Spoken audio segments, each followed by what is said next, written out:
Welcome back to Grief Inspired. My name is Catherine McNulty, and if I can give you just one thing, I'd like to give you a little bit of hope.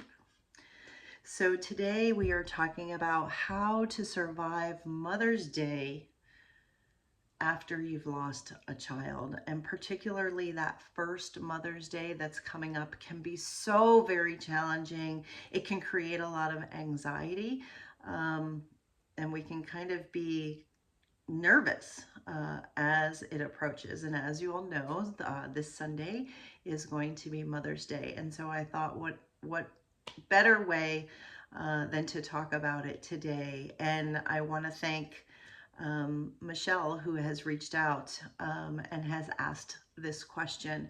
And so her question was, how do you successfully survive your first Mother's Day after your child has gone to heaven? And in her case, she lost an adult son. He was killed due to fentanyl poisoning. So tragic and unnecessary loss. But she's not alone, because it's a big deal. It's a really big deal these days. So what she said to me, we had talked previously when his birthday was coming up in March. And so this is what she said. She said, you gave me some good suggestions on how to honor him for his birthday in March. And she honored his wife as well, who was also grieving the loss of her husband. And so I thought it was very touching that even in her own grief and the depths of the grief that she was experiencing, she was very keenly aware that her daughter-in-law was going to be struggling on his birthday as well. And so I was very touched by that, because sometimes our grief really makes us go inward and think of ourselves more so than anyone else. And so what she says is, while we managed to navigate through that difficult milestone, meaning his birthday, I began to feel hopeful. For several months, the fog began to lift, and I was feeling hopeful about the future again. She says, using your grief journal and utilizing your teaching videos has been a genuine lifeline for me. Thank you, Michelle. That is why I do all of these. But she says, when I experience a wave of mourning, usually unexpected, or a bout of grief-related depression, I find such comfort in listening to your videos. You have such true compassion for our mothers, especially, and love for all those who are hurting. Again, thank you so much. I'm so blessed and so humble to be able to be able to help, because that's what I want to do. But here's the question, is she says, this week is hard for me. She says, Friday will be 6 months since she buried her son. So Friday will be the anniversary, the 6-month anniversary of burying her son. And then Sunday will be Mother's Day. And so her question is, how do you successfully survive your first Mother's Day after the loss of your child, and in her case, the loss of her son? And it's such a good question that I want to take a little time to talk about, because I think it's so important. And I think that there's so many other mothers who are worried about the same thing, because Sunday is right around the corner. And so if I can give you advice, I mean, first of all, you will survive. You will survive the day. These days come, and as hard as they are, when I tell you that I want you to have the hope, like, and I make this really big, and I want this to be big so that you can see the hope, so that you can hold on to it, that you're going to get through it. That's the first thing, is know that you're going to get through it. Don't avoid. The day is coming, and know that it's going to be a challenging day. It's going to be hard. And what you want to do is set yourself up to deal with the difficulty, right? Sometimes we avoid, and we want to go through the motions and act as if nothing is going on emotionally, mentally within us, right? We try to be fine. When people ask you how you are, we're all conditioned to say, I'm fine. But this Mother's Day, particularly your first Mother's Day after you've lost a child, you don't have to be fine. And I have such compassion, because I remember my first day. And this was the only son that I had when I lost my son.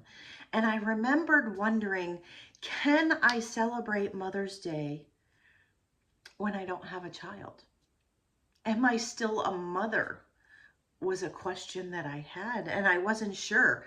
Did I have the right to celebrate Mother's Day without a living physical child? And all those questions went through my mind. And whether you have other children or not, whether you've lost your only child, um, you're still a mother. You're still a mother's, and this is still your Mother's Day. And you can celebrate the children that you have that are physically with you, and you can celebrate the ones that aren't, that may be somewhere else, wherever you believe, whether they be in heaven, whether you believe their spirits are around you, whatever you believe, you are still a mother. You are still a mother, because I think what makes you a mother, and I think that's what's so different, right? When you compare people who haven't been a mother in any capacity versus those who have, there's a difference there, and there is a level of love, this mama bear mentality, right? Where you will do anything for your child, where you would give your life for your child. That love, you can't explain to someone who doesn't have it, and it's something that you certainly never lose. And that love, the depth and the intensity of that love never goes away. Never goes away, no matter what happens, and whether your child is with you physically or not.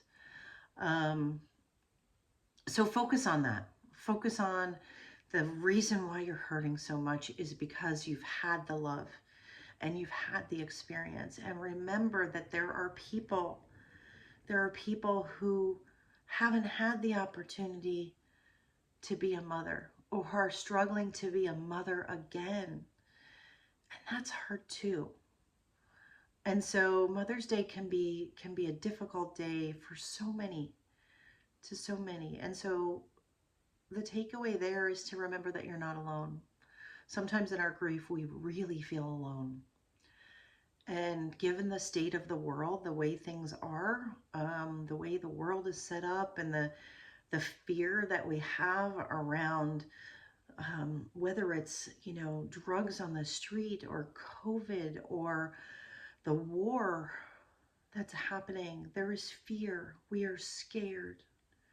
We need safety. We need security. We need certainty. We need to feel like everything is going to be okay. And so I want to remind you that you are going to get through this day, and that you are going to be okay. And that it might not be easy. It might not be easy. Now, what do you do to make it a little bit easier on yourself? Well, I've already mentioned, know that it's going to be hard. So don't put undue pressure on yourself. Don't force yourself to go to places that you feel like you should go. Eliminate all the shoulds. If the words come out of your mouth, anything that's I should go here, I should do this, I should do that, eliminate the shoulds. Just, if you say should, just stop doing it. I think that's the first thing.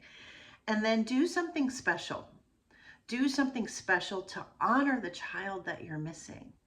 And whether that's by yourself, sitting in a dark room, looking through their things, right? Wearing a shirt that belonged to them, lighting a candle and saying a prayer for them, engaging in something that they like to do, watching their favorite movie, eating their favorite foods, making a dish that that it was the one thing that you made for them that they always loved. Do something like that, and do it for yourself. And if you feel like you want to share that with others, maybe with your existing children, maybe with other family and friends, if you feel up to share what's going on, then do that. If you want to be with people, be with people. But if you want to be alone, give yourself permission to be alone. And I think that the most important thing is do what you want to do, to take some time before you get to Sunday, whether it's today or maybe over the next couple of days, and use your journal, use your grief journal, and think about how can I support myself?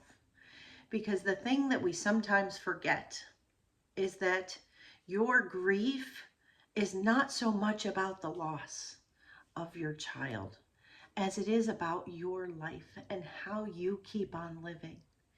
And so think about what your child would say to you. Would your child want you to be unhappy? Would your child want you to be spending too much time in grief? And I'm not saying don't grieve, because you're going to grieve, but don't stay stuck there. So do something that's going to honor them. Do something in the way that you choose to live your life, whether it's on today or on Mother's Day or every day from here on out, that you are lucky and privileged to still be living on this earth. Live your life for them. Live your life to honor them. These things are so important. We don't talk about grief enough in the world. We don't talk about how it impacts us. And that's part of my mission, is to make sure that other people know what grief is and why it shows up and why it's so important to who we are, because you can't have love without knowing grief. I can guarantee you that the love that you have and continue to have for your son, Michelle, is heightened now and even bigger and stronger and growing than it was before your loss, because it's become part of your story. It's part of who you are. It's part of who you're becoming, and you can carry him with you. You can carry your son, you can carry your child with you into the future that you have. And you can do that, and you can try to do it with grace and ease. And you can find the power within you, the mama bear within you that says, I will not give up. I will not quit. I will live for you, because you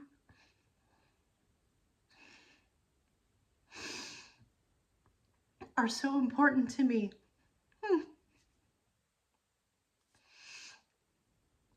That one caught me off guard. I didn't intend to cry there. But it's that fire, that mama bear that keeps us going day after day in the earliest days. And you need to hang on to that with all you've got. And you need to live for them, love for them, become more of who you are, become more of who God wants you to be, and share that love out in the world. That is how you get through your first Mother's Day. That is how you survive your first Mother's Day. And remember, you can do this. You are not alone. If you need to reach out on Mother's Day, Michelle, this is specifically for you. You have my cell phone. You use it, because you are not alone. Thank you for the question. Thank you for being part of my community. Thank you for watching these videos. Thank you for using the grief journal. And thank you for supporting you and choosing you, because in choosing you, you're making the world a better place. Bye for now.